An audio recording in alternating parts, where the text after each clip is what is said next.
जय हिंद। मैं शमशाद आलम। बिहार विधानसभा चुनाव का नतीजा और आज हम लोग जिस विधानसभा के बारे में बात करने वाले हैं वो विधानसभा है आपका आमोर विधानसभा से जो है कि ऑल इंडिया मजलिस इत्तेहादुल मुस्लिमीन के सदर यानी कि रियासती सदर अख्तुल इमान साहब जो है कि चुनाव लड़ रहे थे। और जब वो चुनाव लड़ रहे थे तो भाई इंडिया गठबंधन की तरफ से जितने भी यानी कि लोग आ रहे थे अपने दल के कैंडिडेट का प्रचार करने के लिए, तो अख्तुल इमान साहब को लेकर काफी ज्यादा जो है कि तंज कस रहे थे। उस तंज कसने में जो है कि अगर पहला नंबर पे किसी का अगर फहरिस्त अगर तैयार किया जाए तो वो है यानी कि पप्पू यादव। पप्पू यादव इस बात को कहे थे कि सीमांचल के लोगों आप लोग सुन लीजिए कि अख्तुल इमान जो है कि चुनाव नहीं जीतेगा। अगर अख्तुल इमान चुनाव जीत गया तो भाई राजनीति से हम संन्यास ले लेंगे। लेकिन अब जो है कि रिजल्ट ये है कि अख्तुल इमान साहब जो है कि 38,000 प्लस वोट से चुनाव जीत गए हैं आमोर विधानसभा से। भाई आखिर जीते क्यों नहीं? ये सवाल इसलिए है कि भाई उन्होंने काम किया सीमांचल के क्षेत्र में। जब 2020 का चुनाव वो लड़े और चुनाव जब ऑल इंडिया मजलिस इत्तेहादुल मुस्लिमीन 5 सीट 2020 में भी जीती थी, उसमें से 4 विधायक जो है कि भाई आरजेडी में चले गया और सिंगल अपना पार्टी का कमान अपने हाथ में रखकर भाई पूरे बिहार में जो है कि अपने पार्टी को परचम लहराने का काम उन्होंने किया। जब सदन में जो है कि चाहे कोई सा भी सत्र चलता था तो उस सत्र के दौरान में सीमांचल क्षेत्र की आवाज को बुलंद जो है कि करते थे वो।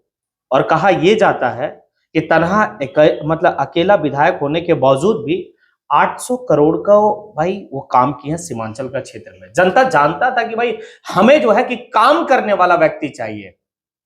और सीमांचल क्षेत्र की जनता खास करके आमोर का जनता जो है भाई मुंहतोड़ जवाब इंडिया गठबंधन के लोगों को दिए हैं। आज हमारे साथ जो है कि वो तौकीर अंसारी साहब है। तौकीर अंसारी साहब बिहार चुनाव को लेकर काफी पैनी नजर बना के रखे थे और खास करके सीमांचल के क्षेत्र में। और सीमांचल के क्षेत्र में हमने कई डिस्कशन भी किया है, चाहे अख्तुल इमान साहब की बात हो या और भी जो है कि तमाम और भी जो कैंडिडेट जीते उनकी बात हो। भाई हमने पिछले कई ऐसा वीडियो बनाया, लेकिन आज वीडियो बनाने का मेन मकसद है कि जो लोग इस बात को कह रहे थे कि चुनाव नहीं निकालेंगे, अगर वो चुनाव जीत गए तो हम राजनीति से संन्यास ले लेंगे, क्या वाकई में वो संन्यास लेंगे?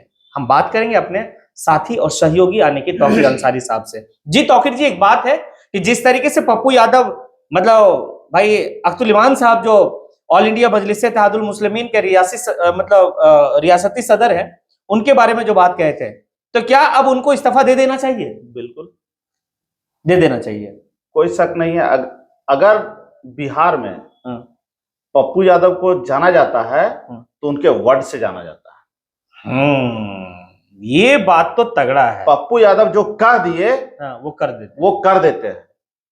एक चीज जान लीजिए आप, पप्पू यादव को मैं भी सम्मान करता हूं, ठीक है, और पप्पू यादव को मैं शुरू से मानता हूं जी। और उनको यानी कि सिर्फ इसी लिए मानता हूं कि उनका जबान जो है सो और उनका कथनी है ना, वो अपनी जुबान पे अडिग रहते हैं। अपने जुबान पे अडिग रहते हैं। और मुझे यकीन है कि पप्पू यादव तक अगर ये वीडियो पहुंचेगा तो जरा सा भी देर नहीं करेंगे, वो राजनीतिक से संन्यास ले लेंगे। चलिए ये तो बहुत बड़ी बात है। तो एक मिनट थोड़ा सुन लीजिए।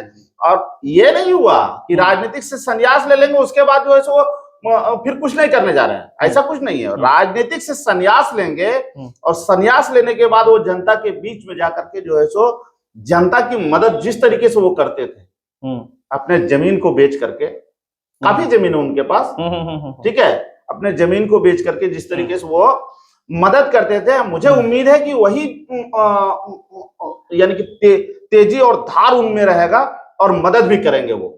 तो देखिए एक बात तो है, मैं आप लोगों से जो है इस बात को कह रहा हूं क्योंकि तौकीर अंसारी साहब इस बात को कहे कि वो अपने जुबान का अडिग है। अगर वो कह दिए हैं तो भाई बात पे वो बने रहेंगे।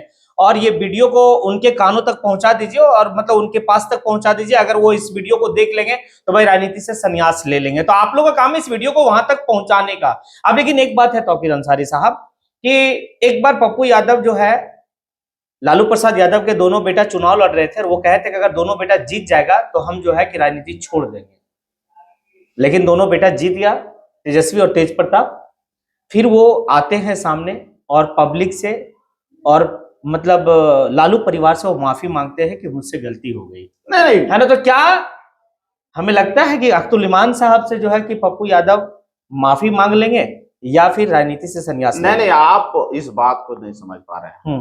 मैं जो बोला हूँ, ठीक है, और उस टाइम का जो आप जिक्र कर रहे हैं, जिस टाइम का जिक्र कर रहे हैं, ठीक है, उस टाइम का जिक्र करते हैं, क्योंकि इनको जो है सो अगर तेजस्वी के सामने झुकना पड़े तो तेजस्वी के सामने झुकेंगे। अच्छा, तेजस्वी के सामने झुक जाएंगे, राहुल बाबा के सामने झुक जाएंगे। देखिए आपको बता रहे, कांग्रेस से चुनाव नहीं लड़े ये, निर्दलीय लड़े, निर्दलीय लड़े, जीत करके गए। लेकिन कांग्रेस का पिछलग्गू अगर यदि सबसे ज्यादा कहा जाए, कांग्रेस का पिछलग्गू सबसे ज्यादा कहा जाए तो जो है सो पप्पू यादव को, पप्पू यादव है पिछलग्गू।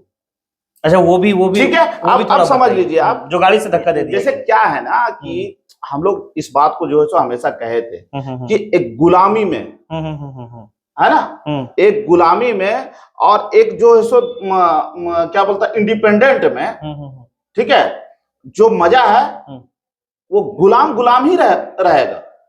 तो पप्पू यादव एक तरह का जो है सो गुलाम टाइप का आदमी है, बहुत सारा धन दौलत है, लुटा रहा है, समझे कि नहीं, उससे कोई मतलब नहीं है, लेकिन ये गुलामी के दलदल में फंसा हुआ है। लेकिन अख्तरुल इमाम के सामने गुलामी नहीं करेगा ये, वहां राजनीति छोड़ना पड़े तो छोड़ देगा ये।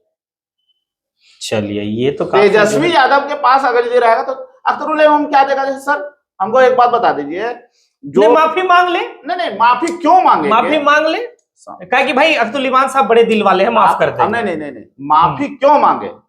वहां माफी मांगने से जो है सो क्या हो जाएगा, इनका जो है सो कद बड़ा हो जाएगा क्या?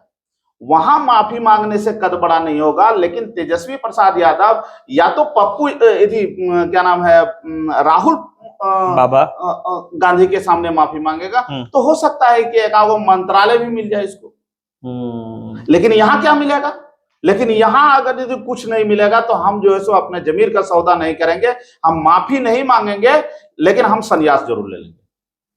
तो चलिए, ये बात है कि संन्यास, हाँ, ये पक्का है कि संन्यास ले लेगा ये आदमी, है ना? हाँ, इसमें कोई शक नहीं है।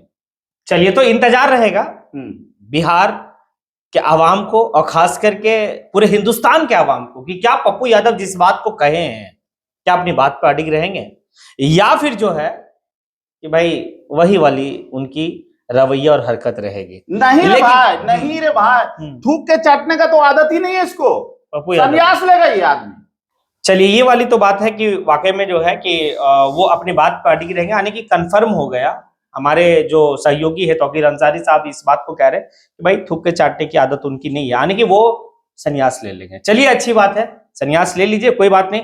लेकिन तौकीर साहब एक बात बताइए, आखिर आमोर की जनता को क्या आप कहेंगे? अस्सलाम वालेकुम आमोर की जनता, क्या बात है, आपने तो लाज बचा दिया।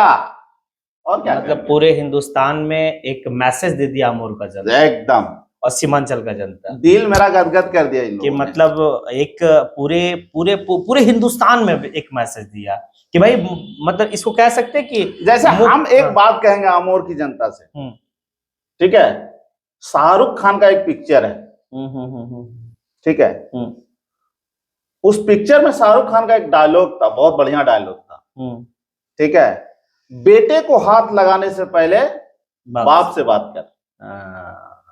बेटे को हाथ लगाने से पहले बाप से बात कर। तब अख्तरुल इमाम को हाथ लगाने से पहले मजलिस के सिपाही से बात कर। बाप तो बाप रहेगा, बाप तो बाप रहेगा भाई। ये संदेश, ये संदेश जो है सो एकदम जो है सो, ये संदेश हम वहां की जनता से कहना चाह रहे हैं कि ये संदेश उस गवैया तक पहुंचा दे, जो गवैया इस बात को स्टेज पे चढ़ करके कह रहा था, उस तक पहुंचा देना जरूरी है ना, कि बाप तो बाप रहेगा। मतलब भाई साहब, आप इस बात को समझ सकते हैं कि आमोर का जनता, सीमांचल का जनता को एक जो है कि मतलब थोड़ा सा आपको मेहनत करना है कि इस वीडियो को इमरान प्रतापगढ़ी साहब तक पहुंचा दीजिएगा कि जो वो डायलॉग, हाँ गवैया, ठीक है, चलिए कोई बात नहीं, है ना, कि आप जो डायलॉग वहां बोल के आए थे वो मस्तान साहब के लिए, शायद मस्तान साहब तीसरे नंबर पे चले गए। और भाई एक बात तो है कि आमोर की जनता समझ गई कि अगर कोई सीमांचल का आवाज सदन के पटल पे अगर कोई बन सकता है तो वो अख्तरुल इमान बन सकता है। और अख्तरुल इमान जो है कि बना भी है, बाकायदे 2020 से लेकर 2025 तक जिस रफ्तार से वो काम किए हैं सीमांचल के क्षेत्रों में, भाई हमें लगता है कि इस 5 साल जो अब 25 से लेकर 30 के बीच में जो है कि टाइमिंग है, इसमें और धड़ल्ले से वो काम करेंगे, जो जो काम उनका छूटा हुआ है वो काम करेंगे। लेकिन आप लोग को तहे दिल से शुक्रिया कि आपने पूरे हिंदुस्तान के अवाम को एक मैसेज दिया है कि भाई जो जो लोग बी टीम का राग अलापते हैं उनके लिए आप क्या कहेंगे? नहीं, आपको बताए ना कि आप एक चीज समझ लीजिए एकदम कि यूपी से, हैदराबाद से, ठीक है, उसके बाद जो है सो महाराष्ट्र से जितने मुस्लिम छुट भाइयों को बुलाया गया था, उन सभी मुस्लिम छुट भाइयों के गाल पे तमाचा जड़ा है अमोर का जनता, अमोर की जनता और सीमांचल की जनता। ये तो बात है। बोला कि भाई तुम जो चाल चलते हो, है ना, उस चाल में तुम्हारा बाप है।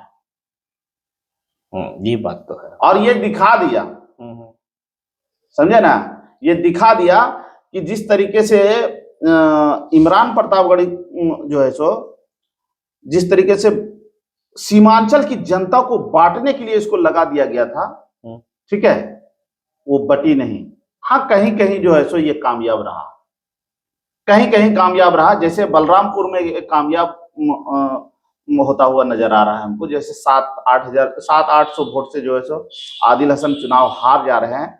जिस तरीके से अभी जो है सो एक राउंड का बाकी है। ठाकुरगंज से जो है सो ठाकुरगंज में भी कामयाब रहा, क्योंकि वहां भी जो है सो जेडीयू के नेता जो है सो जीत करके गए, जबकि वो सीट मुसलमानों की हो सकती थी, ठीक है, लेकिन जो है सो नहीं हो पाई। इस पर आप तफसीली गुफ्तगू कर सकते हैं नेक्स्ट वीडियो में। हाँ, नेक्स्ट वीडियो में। चलिए, एक बात तो है कि लोग जो बी टीम का राग अलापते हैं, कुछ ऐसे सीट है जो ऑल इंडिया मजलिस इत्तेहादुल मुस्लिमीन का वो जीतते जीतते रह गए। अब जीतते जीतते रह गए तो आखिर कैसे रहे? उसमें जो है कि कहीं ना कहीं भाजपा के बी टीम का सहयोग रहा हराने में। मतलब इस बात को समझ सकते हैं कि जो अपने आप को सेकुलर दल कहते हैं उनके वजह से ये हार गए। तो असल में बी टीम कौन है, इस बात को आप लोग जो है कि कमेंट बॉक्स में आके कमेंट जरूर करें। देखिए, एक बात है कि और भी विधानसभाओं पर जो है कि हमारी डिस्कस होगी। आप लोग यूपी के एक जुम्मन है, वो एक मरतबा जो है सो कुछ वीडियो बनाए थे, वायरल हो गए। उसके बाद वो जुम्मन चाचा जो है ना, सो अपने आप को ये समझने लगे कि हम जो बोलते हैं ना वो मुसलमानों के दिल तक पहुंचता है। बात समझ रहे हैं ना? और वो इस बात को बोले कि अरे भाई, तुम लोग क्यों लड़ाई लड़ रहे हो? ये सारे मुसलमान जो है सो ये तुम्हारा वोट नहीं है। उसको समझा रहे कि तुम्हारा वोट नहीं है, ये वोट जो है सो सेकुलर दलों का वोट है। उसके मुंह पे तमाचा लग गया। खैर चलिए, मारा है। खैर चलिए, तमाचा बहुत जोर से है। और आमोर और सीमांचल की जनता को धन्यवाद। बाकी आप लोग जो है कि कमेंट बॉक्स में आके कमेंट जरूर करें कि वीडियो कैसा लग रहा है, हमारी जो गुफ्तगू हो रही है वो कैसा हो रहा है। इसी के साथ मैं गवैया तक जरूर पहुंचाइए। हाँ, मतलब इसी के साथ मैं अपनी बात को यहीं पे समेटता हूँ। जय हिंद।